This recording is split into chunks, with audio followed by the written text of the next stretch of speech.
Сармат заңы. Авторы Қанат Қабыкенұлы. Оқыған диктор Жұмабек Әлімханұлы. Ақ бұлттардың атызын жыртып, ай соқасы аттанып барады. Ат тұяғынан шаршаған батыр таулар бастарын түйістіріп, ұзақ ұйқыға кеткен. Ал төменде арқасын алтын күреңге сипатып, Днепр ағып жатыр.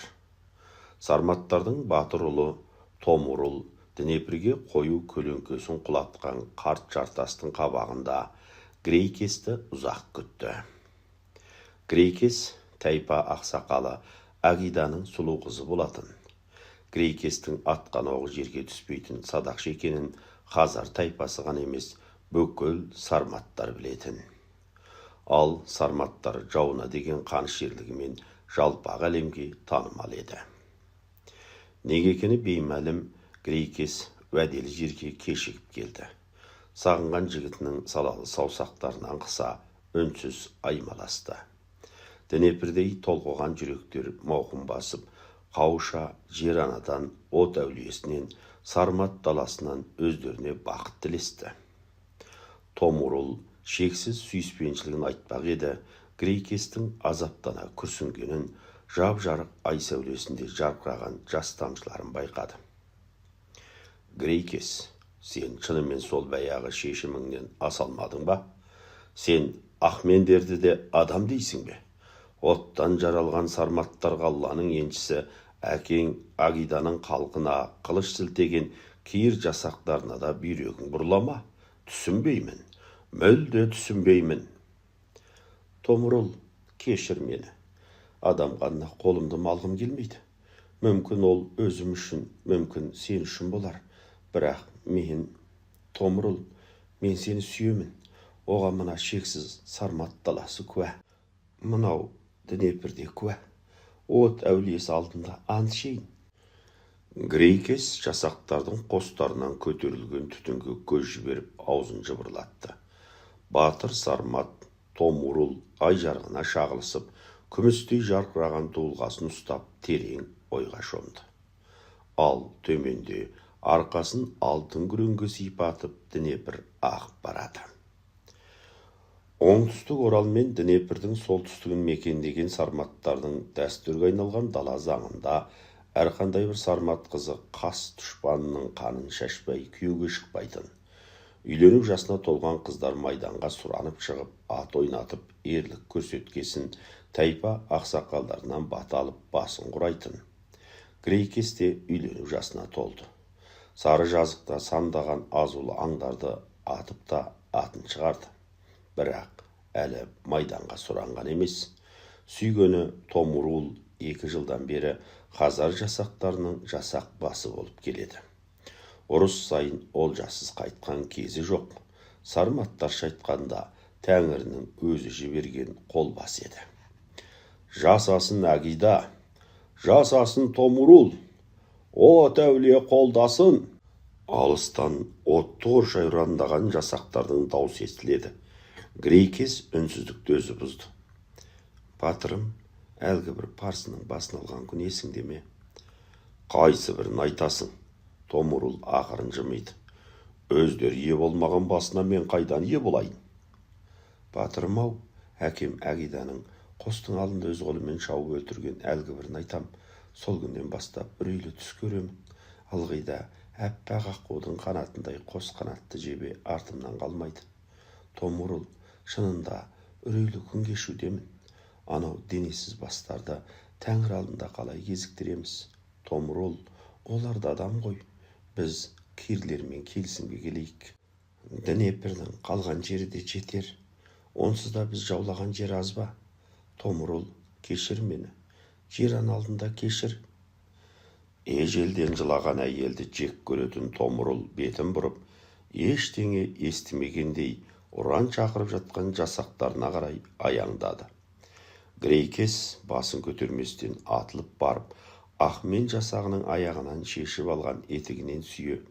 Батырым, сенсіз қалай күн кешемін? Сарматтардың дәстүрі құрысын, қан төкпеймін. Біз кетейік, Днепрден алыс кетейік, деп егіліп кетті.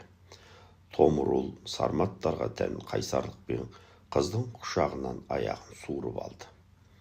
Грейкес, қателеспе, менің махаббатыма мынау ашық аспан куә. Ол дәл қазір барлық жұлдызын қадаған жомарт аспанға көз салды. Бірақ мен ешқайда кетпеймін. Мүмкін мен долармен тәңір алдында бассыз кездесермін. Бірақ батыр Томурул қан төкпеген қатын алды деген сөзге қалғым келмейді. Сен жауыңның басын алған күні ғана менімен үйленуге құқықтысың. Ал мынаны. Мына мен қолбасы кирдің де сауытын сөгерсің. Грейкес басын көтергенде алдында шәншулі тұрған болат жебені адымдап басып алыстап бара жатқан Томурулды көрді. Құлағына толқындардың жарға кеудесін соққан ритмді дауыс естілді. Ертесі тайпақ сақал Әгида бүкіл жасақтарға бозат сойып тасаттық бергізді де Томурулды қасына сенімді екі сайлауыт сарбаз қосып сапарға аттандырды. Қайда жібергенін қызы Грейкеске де айтпады. Тек олар кеткен жаққа ұзақ қараған Әгиданың жанарынан Томурулдың ұзақ сапарға аттанғанын, аз күнгі сапар еместігін аңғарды. Күндер өтіп жатты. Грейкесті сағыныш меңдетті. Күні бойы Томурулдың берген жебесін кеудесіне қысып, сонау алысқа, батыр кеткен алысқа көз тігумен болды. Уақыт өткен сайын салмаға ауырлаған сағынышпен қоса, Қазар тайпасындағы сан мәрте қанды соғыста ерлік көрсеткен Баригон сұлудың жанарындағы қызғаныш оты Грейкеске бәрінен де Томурулды биік көруге апарып соқты. Сосын жүрек атша тулаған Сарматтың батыр қызы әкесі жорық жылқысына еріксіз ер салдырды. Ат үстінен Томурулдың берген болат жебесін ғана іліп алып, Днепр бойын қуалап, ендегі қара орманда бекініс құрып жатқан Кир ордасына қарай тарта жөнелді. Ауыздығын қарш-қарш шайнаған қара тұлпар көп өтпей, орда маңындағы қостарға да таяды. Албырт қыздың қан жауған жанарына еш нәрсе көрінер емес. Ол тек Кирдің сорлы жасақтарының тездеп алдынан кезігуін тіледі. Сәлден соң қарт емен ағашының арасымен жан ұшыртып келе жатқан әлдебір Кир жасағын болат жебемен тартып қап жанын жаһанамға жіберді де дұшпанның басын кесіп, қарт теректің қалқасымен тартып берді. Елірген тұлпар оқтай зулады. Құлағына әлдебір үрейлі жаңғырық еміс-еміс естіліп келеді. Махаббат сезімі жеңген Грейкес қайдан елесін? Тіпті Томурулдың жолында бір емес, мыңдаған ақмендердің басын ала беретіндей сезілді. Ертең-ақ Томурулмен үйленетінін, ертең-ақ Томурулдың құшағына жататынын жалпақ далаға айғайлай шапты. Бірақ сорлы Грейкестің қолындағы неше күн Кир ордасында тұтқын болып, ақмендерше киініп, жаралы жанын алып қашып келе жатқан Томурулдың бас еді. Алыста, сонау алыста, ертең-ертемен Грейкесті құшағын алуға сыққан Днепр толқындары шулайды.